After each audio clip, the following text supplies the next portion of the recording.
Dalam sebuah hadis riwayat Imam Muslim, Rasulullah sallallahu alaihi wasallam bersabda yang maksudnya sesiapa yang memulakan dalam Islam ini satu sunnah yang baik, satu kebiasaan yang baik, lalu ia diamalkan, maka baginya pahala dan pahala orang-orang yang mengamalkan kebaikan tersebut tanpa dikurangi sedikit jua bagi orang-orang itu.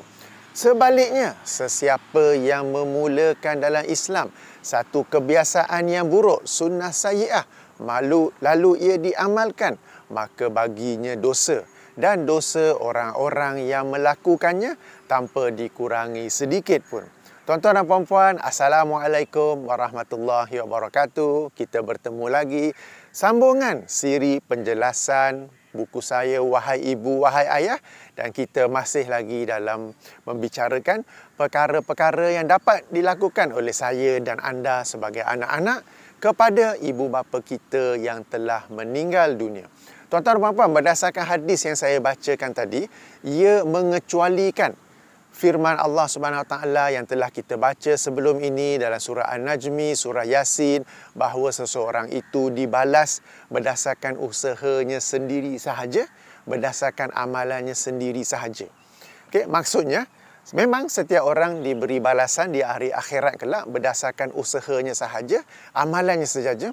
Tetapi apabila orang itu dia memulakan satu sunnah yang baik, satu kebiasaan yang baik, lalu kebiasaan itu diamalkan oleh orang-orang selepasnya, maka dia mendapat pahala sebagaimana amalan yang baik yang dia buat itu diamalkan oleh orang-orang lain, ya. Sebab apa yang diamalkan oleh orang lain itu termasuklah usahanya sendiri pada asalnya.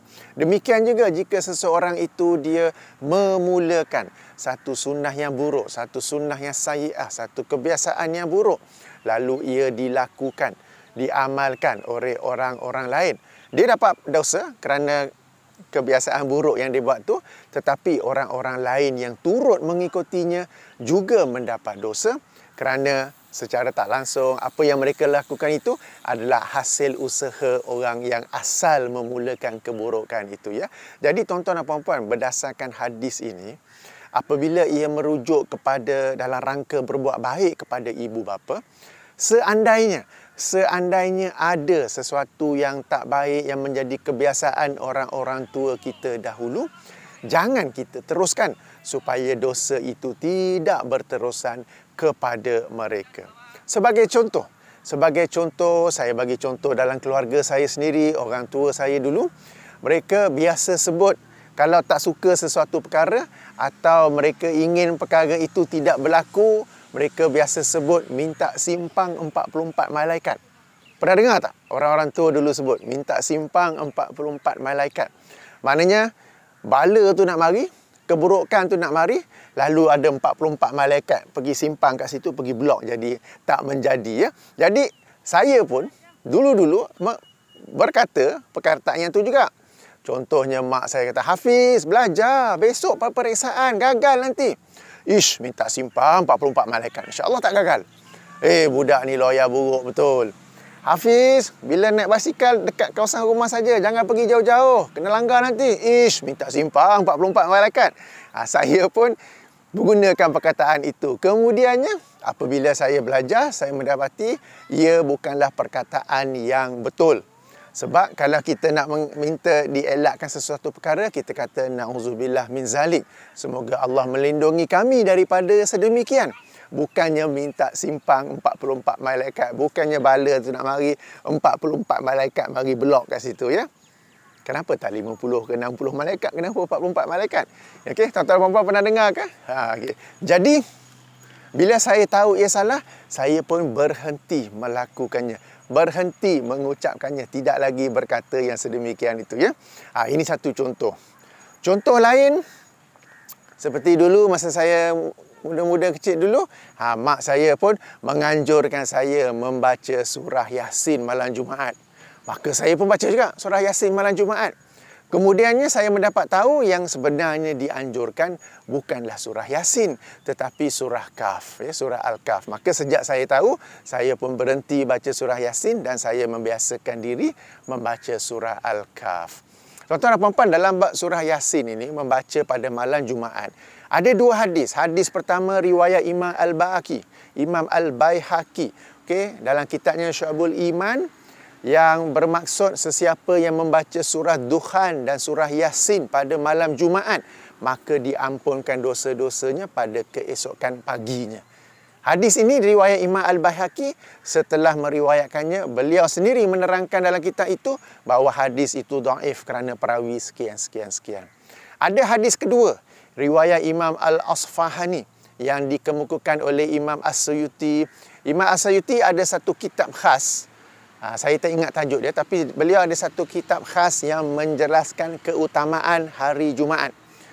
Tak silap saya, Al-Lumati fil Khasa'is Yaumil Jumaat. Okey. Dalam bab itu ada satu bab tentang anjuran membaca surah Yasin pada malam Jumaat. Lalu beliau mengemukakan hadis Al-Asfahani itu yang bermaksud sesiapa yang membaca surah Yasin maka diampunkan dosanya. Baik, hadis yang pertama darjatnya dhaif. Kalau nak amalkan kerana fadail amal, silakan, tetapi baca dua-dua surah, surah Dukhan dan surah Duha. Surah Ad-Dukhan dan juga surah Yasin. Bukan Yasin saja, itu yang pertama. Hadis yang kedua tu riwayat Al-Asfahani, tak tahu siapa Asfahani itu, jadi kita ataupun saya tak dapat nak menyemak sanad hadis tersebut. Tuan-tuan dan puan-puan, hati-hati ya, sebelum nak amalkan hadis, kena semak sanadnya. Sekalipun dikatakan hendak mengamalkan sesuatu hadis atas dasar keutamaan beramal, kerana para ulama berkata boleh mengamalkan hadis dhaif dalam bab keutamaan beramal, kita hendaklah semak hadis tersebut bahawa kelemahannya adalah ringan, bukan dhaif jiddan dan bukannya hadis maudhu'. Maka tak boleh semena-mena ambil hadis yang macam tadi, riwayat Asfahani, tapi tak ada sanadnya, tak tahu nak semak macam mana, lalu kata terus boleh amal kerana para ulama kata boleh amalkan hadis dhaif. Ini satu fitnah, tuan-tuan dan puan-puan, ke atas nama para ulama. Kerana apabila para ulama membolehkan penggunaan hadis dhaif, mereka meletakkan beberapa syarat. Salah satu daripadanya, hadis itu dhaif yang ringan, bukan dhaif jiddan, bukan hadis maudhu'.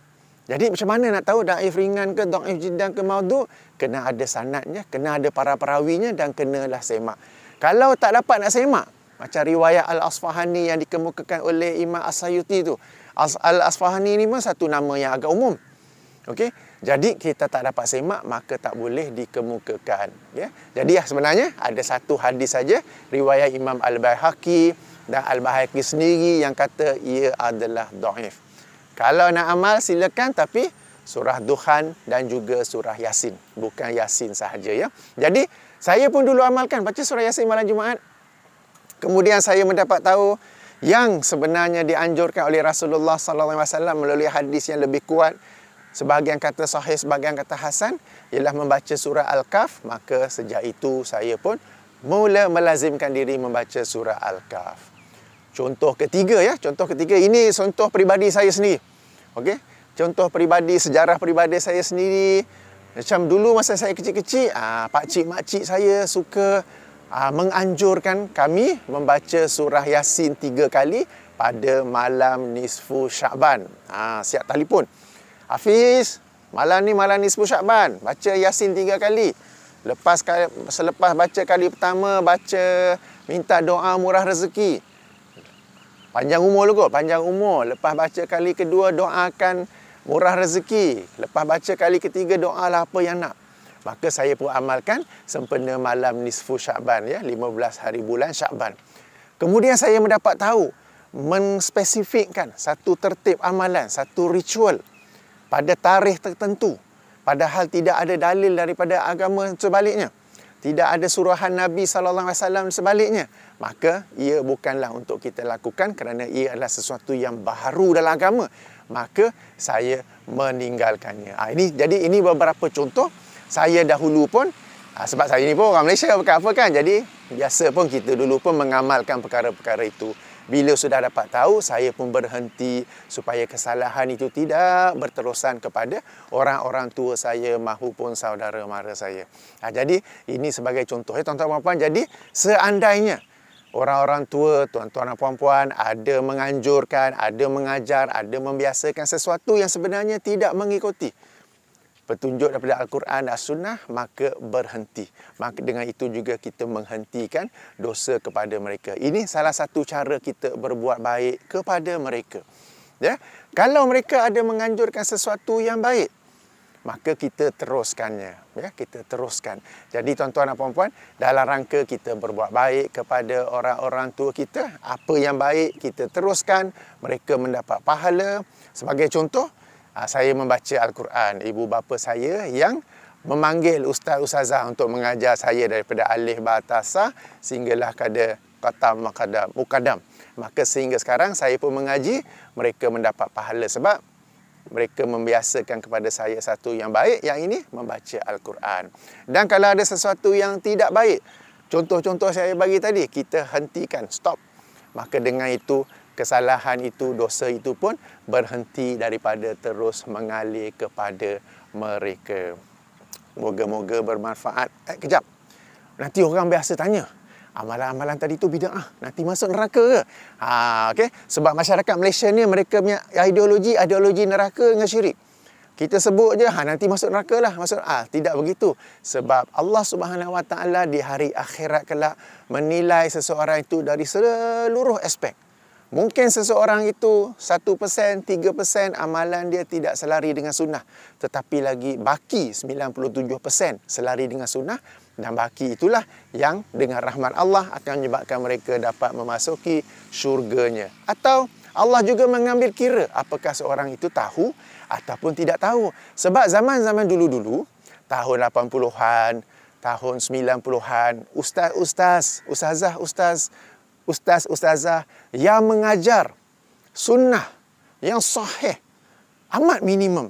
Kalau ada pun susah sebab zaman tu tak ada YouTube, tak ada nak rujukkan apa, susah untuk dapat, ya. Sementara ustaz-ustazah yang mengajar sunnah kebiasaan masyarakat sangat ramai. Lalu kalau ibu bapa kita melakukan sesuatu yang tidak sunnah, bukan kerana mereka sengaja, tetapi mereka tidak tahu, mereka pergi kelas agama nak belajar, itu saja yang ustaz-ustazah ajar, maka sekali lagi Allah memaafkan orang yang tidak sengaja. Berbeza dengan sekarang ini, orang-orang sengaja meninggalkan sunnah, membenci sunnah, lalu mereka mengagungkan sunnah masyarakat. Maka bagi mereka itu, kita serahkan kepada Allah. Kita tidak juga berkata, ini confirm masuk sana, ini confirm masuk sini, ya. Jadi tuan-tuan dan puan-puan, yang pentingnya kita berhenti pengaliran dosa yang berterusan tersebut.